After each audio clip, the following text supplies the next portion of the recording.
During a bustling summer day, dozens of beachgoers spotted unusual, shimmering shapes floating near the shore. Curiosity turned to collective alarm as more shapes appeared, bobbing gently in the waves. Phones came out, pictures were snapped, and speculation ran wild amongst the sun-kissed crowd. When the truth behind these mysterious objects became clear, the mood on the beach shifted dramatically. "Daddy, look. What is that?" A little boy named Carson yelled as he shook his father's shoulder. Robert had fallen asleep on the beach, and he shielded his eyes from the sun as he slowly woke up. At first, he had no idea what Carson was talking about, but he soon noticed that everyone at the beach was panicking a little bit, and it was for a good reason. When Robert finally saw those things in the water, his eyes widened. He had never seen something like that before. He quickly got up and looked around, searching for Katrina, his daughter. He couldn't see her anywhere at first, but then he finally spotted her by the water. He had no idea what was going on, but he thought it was better to be safe than sorry. "Cat, get away from there." Katrina didn't listen to him though. She stepped into the water, stretching out her hand to touch one of the objects that had appeared. As she pulled her hand back again, she let out a blood-curdling scream that drew all eyes on her. But what had happened to Katrina? What were those things in the water? And what was going to happen next? But before we start, smash the like button, subscribe, and don't forget the notification bell so you never miss any of our upcoming stories. Robert sprinted toward Katrina, and he already stood next to her only seconds later. "Are you all right?" "What happened?" he asked. But his daughter was crying too hard to speak, and the tears were streaming down her cheeks. Robert then took her hand to take a closer look at it, and he gasped when he saw it. "Oh no," he exclaimed, carefully inspecting his daughter's little hand from every angle. It was completely black, just like those things that were floating in the sea. Without hesitating, Robert got on his knees and submerged Katrina's hand in the water, and he rubbed it, trying to wash the black stuff, whatever it was, off. It didn't work as well as he had hoped, but the blackness seemed to be getting less and less the more he tried to wash it off. A crowd had gathered around them, and people were taking photos and videos of Robert and Katrina, but no one offered to help them. Suddenly, they heard another hysterical scream. As all eyes turned in the direction of the scream, they saw another little boy standing in the shallow water, staring at his hand. He also appeared to have touched one of those objects in the sea, and the same had happened to his hand as to Katrina's. This boy's parents rushed over to him, and this was when panic swept through the crowd. Everyone started running around and yelling at each other. Most people quickly packed their stuff and left, not wanting anything to do with whatever was going on at this beach, but others, who were more curious, got as close to those objects in the water as they dared. Robert was one of the people in the latter category. He didn't understand why everyone was panicking so much. Yes, Katrina had touched one of the things, and yes, she was frightened, but she was fine. After checking her hand, he concluded that she was not in any pain, and there was nothing really wrong with her hand. He tried to explain this to the other beachgoers, but of course, no one would listen to him. A few minutes later, most of the beachgoers had left, and only some of them remained at the beach. Robert had instructed his kids to not get closer to the water anymore, just in case, while he went to take a closer look. Another man approached him, and he said, "In my whole life, I've never seen anything like this. Have you?" "No, never," Robert replied, shaking his head. "It's bizarre." The man squinted at the shimmering objects, his brow furrowed. "You think it's dangerous?" he asked, glancing at Katrina's blackened hand. Robert sighed. "I don't know. It's not hurting her, but it's freaky." They stood there, scanning the water, trying to make sense of it all. The man rubbed his chin, deep in thought. "Maybe we should figure out what they are," he suggested. Robert nodded, agreeing. As Robert and the man continued to talk, a few other curious beachgoers wandered over. One of them, an older woman with a sun hat, pointed at the objects and asked, "What do you think those are?" Another man, holding a camera, snapped a few pictures and said, "Maybe we can get closer, see if we can identify them." The group exchanged concerned glances, all equally puzzled by the mysterious shapes bobbing in the water. "Could be pollution," suggested the man with the camera. "Or some weird sea creatures?" the woman in the sun hat added. A teenager chimed in, "Maybe it's from a shipwreck or something." Robert listened, weighing each theory. "Whatever it is, it's definitely not normal," he said. They continued to brainstorm, their voices filled with a mix of fear and curiosity. Each new idea added to the growing list of possibilities, but no one had any definitive answers. "We should call someone," the older woman finally said. "Like the Coast Guard or something." Another person shook their head. "What if it's nothing? We don't want to overreact." Robert glanced at Katrina, still holding her discolored hand. "Better safe than sorry," he muttered. The group debated, some advocating for immediate action, while others hesitated, unsure if it was necessary. The tension grew as they weighed their options, the mysterious objects still bobbing ominously in the sea. In the end, they couldn't reach a consensus.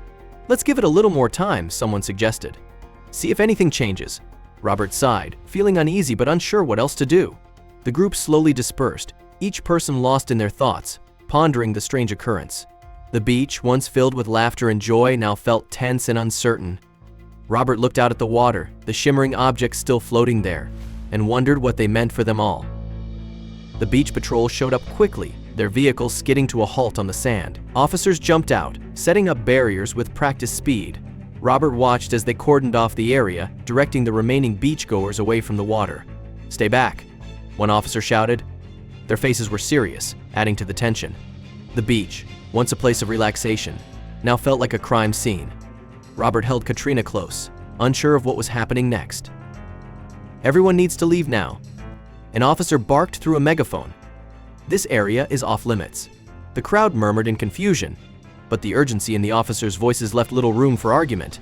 "But what's going on?" someone called out. "No questions, just go," the officer replied firmly. Robert grabbed their belongings, urging his kids to follow. The once crowded beach was quickly emptying, people hurrying away with anxious glances back at the cordoned-off area. Just as the last few beachgoers were leaving, local news teams arrived, cameras and microphones at the ready. "What's happening here?" a reporter asked, approaching an officer. "No comment," the officer replied, blocking the camera's view. "We just want to understand," the reporter started, but the officer cut them off. "You need to leave now," he insisted. The news teams, though persistent, were turned away, left to film from a distance, capturing the growing mystery.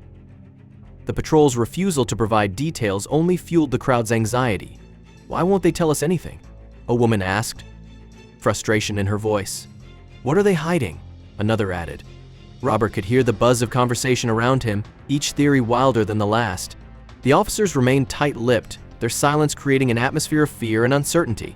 The shimmering objects in the water continued to float, an ominous presence that no one could explain. Despite the protests, the beach was cleared with surprising efficiency. The officers maintained a strict perimeter, ensuring no one lingered. "Move along, please," they repeated, guiding the stragglers away.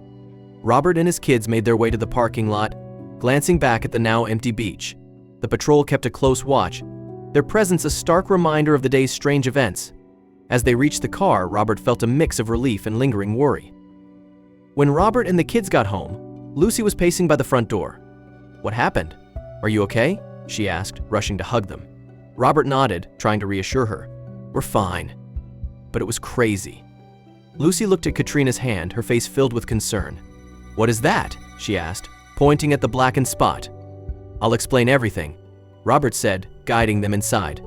Lucy's anxiety was palpable, but she was glad to have them home safe. Sitting down at the kitchen table, Robert began to recount the day's chaotic events. "It started with these weird shapes in the water," he explained.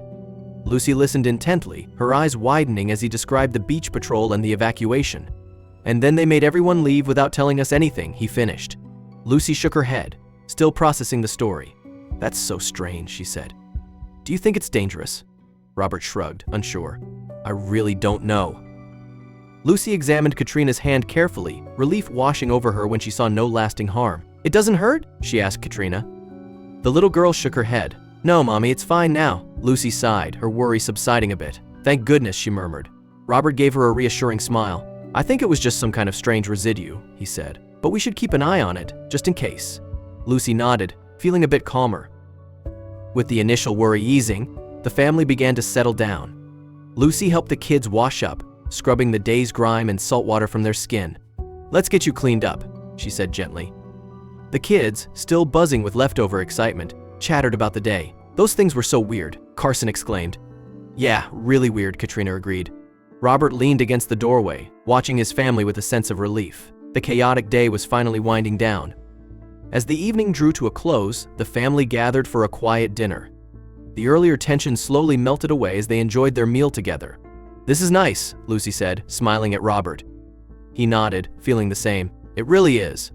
The kids' chatter filled the room, their energy finally settling. The strange events of the day seemed distant now, replaced by the warmth of home. It was a comforting end to an otherwise unsettling day. Later that night, Robert searched online for any news about the beach incident. He scrolled through countless articles but found nothing. "This doesn't make sense," he muttered, frustration growing. He checked local news sites, social media, even obscure forums, but there was no mention of the strange objects or the beach evacuation. How can something so big not be covered? He wondered aloud. The lack of information left him feeling uneasy and determined to find answers. Determined to uncover the truth, Robert decided to revisit the beach the next day. "I need to see if anything's changed," he told Lucy. She looked worried but understood his need for clarity.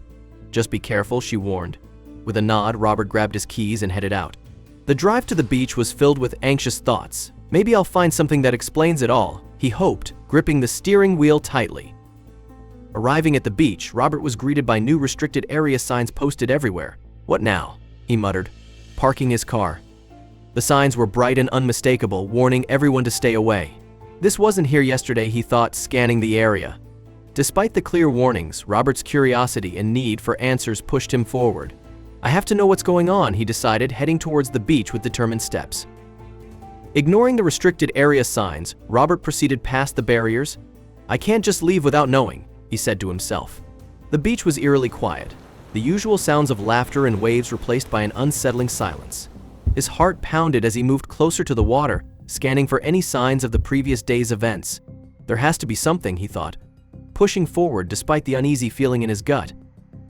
To his surprise, the beach appeared untouched and normal. The mysterious objects were gone, and there were no signs of the chaos from the day before. How is this possible? Robert wondered, walking along the shore. The water lapped gently at his feet, giving no hint of the previous disturbance. It was as if nothing had happened at all. Did I imagine it? He questioned, looking around in disbelief. The beach seemed to have erased all evidence. Robert returned to the beach, unsettled by its eerie emptiness. The chaos from the day before had vanished without a trace. While searching, he spotted a silent figure watching the ocean. Approaching the man, Robert asked about the strange events. The man offered only cryptic warnings: "They come and go. Some things are best left alone," before walking away. Frustrated and curious, Robert searched online but found nothing. Despite no personal involvement, he couldn't let it go. Days later, he returned and found the man again, this time ready to talk. "There's more to this than you think," he said, and Robert knew the mystery was far from over. The man began urgently warning Robert of an impending disaster, speaking in vague, cryptic terms. Robert pushed for clarity, but the man only hinted at hidden, dangerous truths and government secrets. "Someone needs to know," he said seriously. Eventually, the man insisted on showing Robert something important. Though hesitant, Robert agreed to follow him in his car. The drive was tense and silent, with the man offering no details about their destination. They arrived at a remote, unfamiliar place surrounded by dense trees. The man led Robert into a clearly restricted zone, ignoring warning signs. Despite feeling anxious and unsure, Robert followed. As they continued deeper into the area, Robert's unease grew. He questioned the legality and the risk, but the man remained focused. The deeper they went, the more serious it all felt. By the end, Robert sensed they were close to discovering something massive. The air was heavy, the silence deep, and the mystery overwhelming. He realized he'd crossed a line there was no turning back. Robert followed the man into the unknown, torn between doubt and curiosity. The man's urgency and promise of truth drove them deeper into the forest. When Robert asked for answers, the man finally revealed he was part of Eco Guard, tracking illegal coastal activity. He explained that toxic dumping and marine disturbance were behind the strange objects Robert had seen. A powerful company was secretly polluting the coast, and Eco Guard was gathering proof. The man urged Robert to keep going, evidence awaited. They reached a hidden site where a camera feed revealed a large area of dark, polluted water. Robert was stunned by the environmental destruction. The man confirmed it was due to secret oil extraction and years of illegal dumping. The operation had been hidden to avoid exposure, but now they had proof. Robert, outraged and motivated, agreed to help expose the truth. With evidence in hand, they contacted the media and authorities. The story quickly gained attention and investigations began. As the news spread, Robert realized this was only the beginning of a much larger fight. The public reacted with outrage after the pollution was exposed, prompting swift government investigations. Images of the polluted lake went viral, and officials promised accountability. Robert and the man felt proud their efforts were paying off. The oil company faced serious consequences, including arrests and fines. Robert felt a sense of justice but knew more work was needed. The man agreed they had only begun. Cleanup efforts began, with Robert and the man helping lead the charge. Volunteers joined in, and slowly the beach began to heal. The water cleared, and hope returned. In the end, the community fully restored the beach. Robert stood proudly on the clean shore as families celebrated together. Their actions had made a lasting difference. Thank you for watching. If you like this story, don't forget to hit the like button, subscription, and ring the notification bell so you never miss our upcoming stories.